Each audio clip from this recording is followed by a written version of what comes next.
He kept a map of Alaska and, according to accounts of the case, marked women off on it after they were dead. Hollow Creek. A detail so cold and administrative that it tells you almost everything about Robert Hansen before you ever hear the nickname the press would later give him, the Butcher Baker.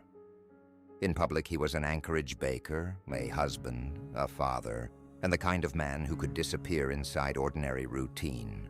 But between 1971 and 1983, he abducted, raped, and murdered at least 17 women, many of them teenagers, dancers, or sex workers, then used Alaska's vast wilderness as if it were his private hunting ground. What makes this case endure is not just the body count, but the psychology of concealment behind it.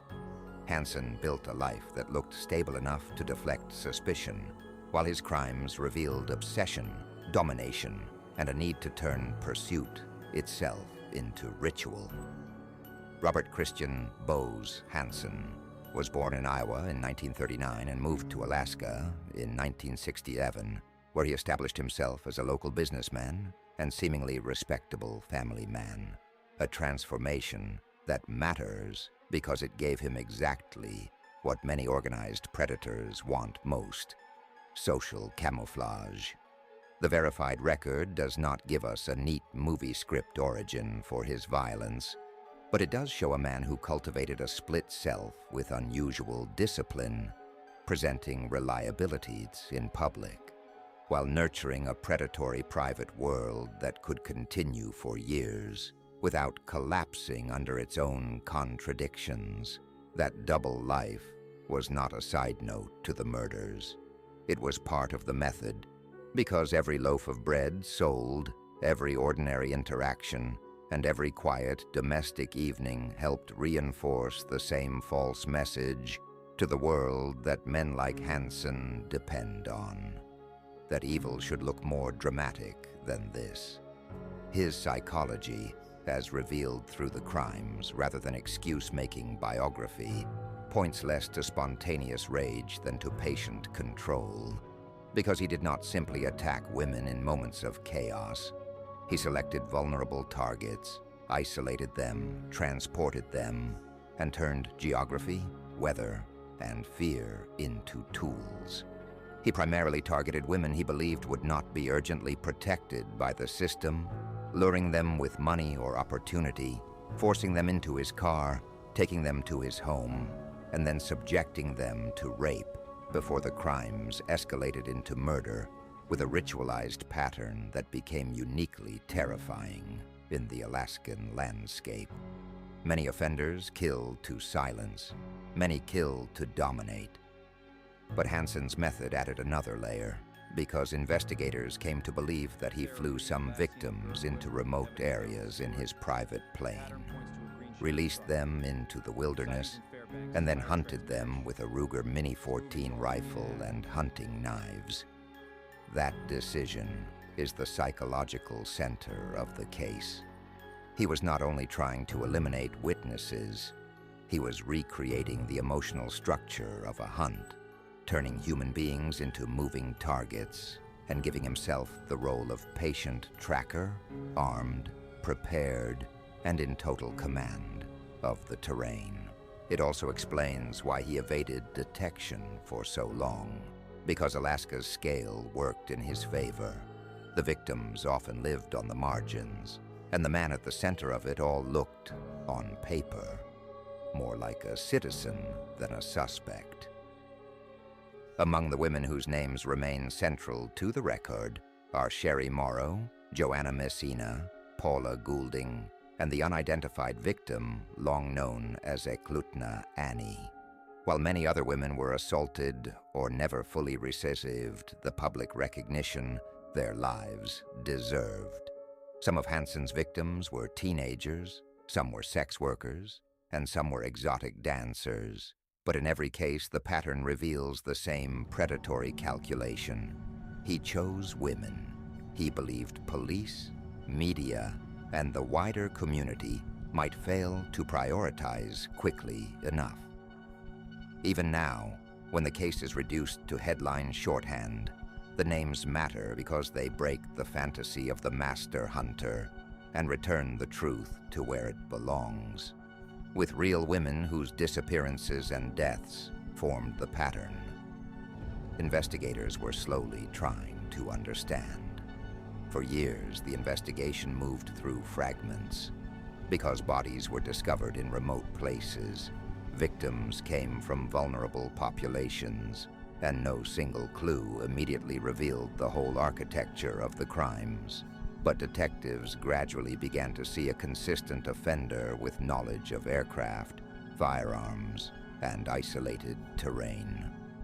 The crime suggested someone organized rather than chaotic, someone who stalked habits, used transportation strategically, and understood that distance itself could destroy evidence and delay connection between cases, which is exactly why Hansen's wilderness method was so effective for so long.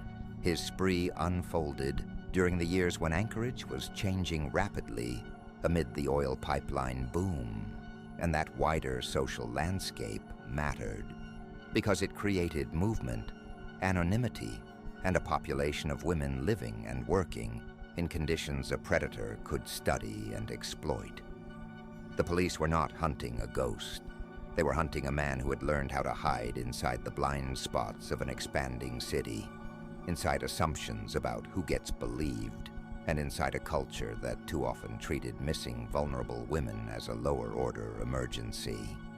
The turning point came in 1983 when 17-year-old Cindy Paulson escaped after Hansen abducted and assaulted her.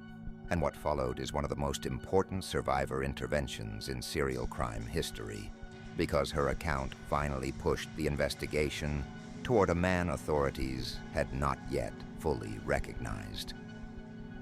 According to accounts of her escape, Hansen drove Paulson to Merrill Field, where his private plane was waiting. But she got away, reached help, and directly led police back toward the offender, whose routine depended on victims vanishing before they could describe him. Her survival did more than interrupt one attack. It ruptured the entire psychological machine, because Hansen's confidence had been built on containment, secrecy, and distance, and in one break for freedom, those three conditions began to collapse at once. Once police focused on him, the image of the harmless baker started to disintegrate under the weight of evidence, and the disciplined predator behind the storefront came into view with shocking speed.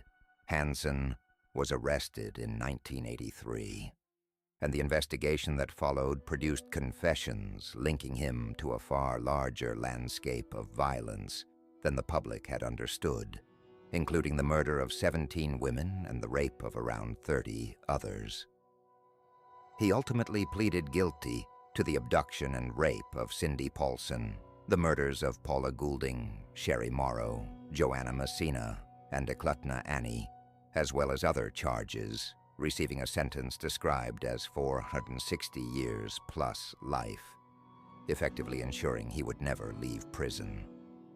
That plea itself says something unsettling about his true nature, because even at the end he was not confessing out of remorse in any meaningful public sense. He was bargaining within the system, trading details and admissions inside a legal structure built to end the case, without 17 separate murder trials. The man who had exercised total control over his victims now confronted a different kind of control in court, but the record still shows a figure defined by management, calculation, and self-preservation rather than visible moral reckoning. He was not executed. Instead, he spent decades in prison under a sentence of 461 years without the possibility of parole. And in 2014, after a period of declining health, he died at age 75 in Anchorage. That ending denied him the theatricality some killers seek, which is fitting, because the real significance of Robert Hansen was never mythic genius or supernatural cruelty, but the grim fact that a methodical predator can thrive when social prejudice, Geography and respectable appearances all align in his favor. His case taught investigators hard lessons about linking crimes across remote locations, taking survivors seriously, and recognizing that an organized offender may present himself not as a drifter or obvious menace, but as the reliable local man nobody thinks to question twice.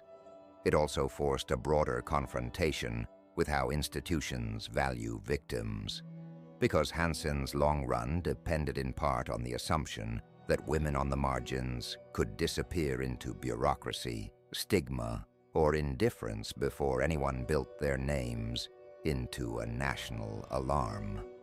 And even now, the case leaves a final psychological warning behind. The most dangerous offenders are often the ones who do not need chaos around them, only access, patience, and a community willing to mistake normality for innocence.